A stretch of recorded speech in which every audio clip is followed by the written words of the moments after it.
Now, a boom in the number of wild geese stalking the grounds of Auckland's Western Springs has ruffled feathers at the local council, with a cull of the birds now on the cards. Park users are crying foul over the birds' waste and aggressive behaviour and want them brought into line. But Aucklanders keen to save the birds from the chop have offered up new homes, with dozens of birds likely to be saved.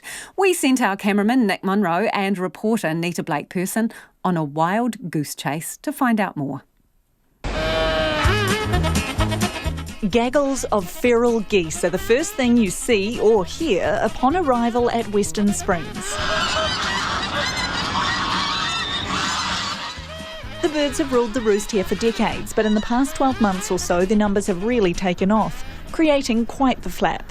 Quite aggressive. It's just more that they're very hard to shoo off, unlike birds other places. So the kids don't know that they're aggressive, so often you get your hands bitten and things like that. Well, there's definitely a poo problem. We have to have a bit of a shower almost after we come here. That's how I got the boots. Have you ever felt personally victimised by the geese here? A long time ago, when I had children in a buggy or grandchildren or something, they did come up and try and, attack.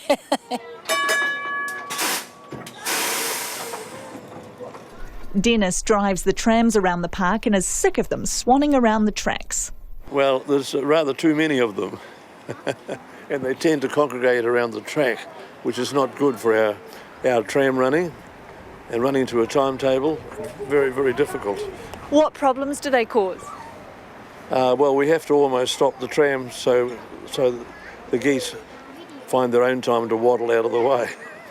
Walking through the park, it's a constant battle to dodge the plethora of poo all over the place. The geese eat up to 3 kilograms of grass a day and excrete 1.3 kilograms of waste.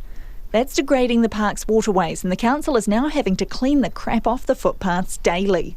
Waitemata local board member Rob Thomas says the council's contractor, which was supposed to be monitoring the birds, has dropped the ball.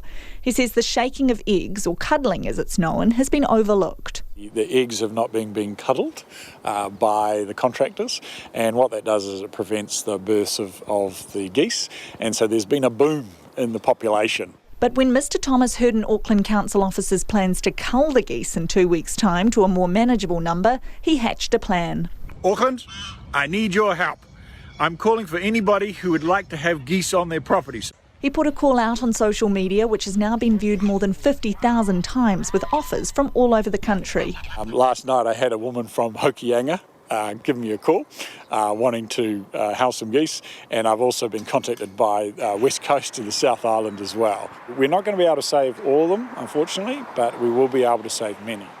Mr Thomas says some birds aren't suitable for adoption as they're injured or sick, and while he suspects foul play may have motivated some of the offers, any new homes will be thoroughly vetted. Auckland Council will spend the next couple of weeks assessing which geese are suitable for rehoming and which ones need to be culled. It reckons of the 160 or so birds that are currently here, that number needs to get down to around 20 or 30. But because geese mate for life, they'll be assessing which pairs need to stay together as they move on. Rob Thomas says he's been overwhelmed by the positive response to the bird's plight, but says people can stop calling him now. At the moment, I'm getting a message probably every 30 minutes from someone, so please stop messaging me. We're done. So we're not going to be able to save all of them, unfortunately, but we will be able to save many. News that the bird numbers would soon be dropping was welcomed by these park users.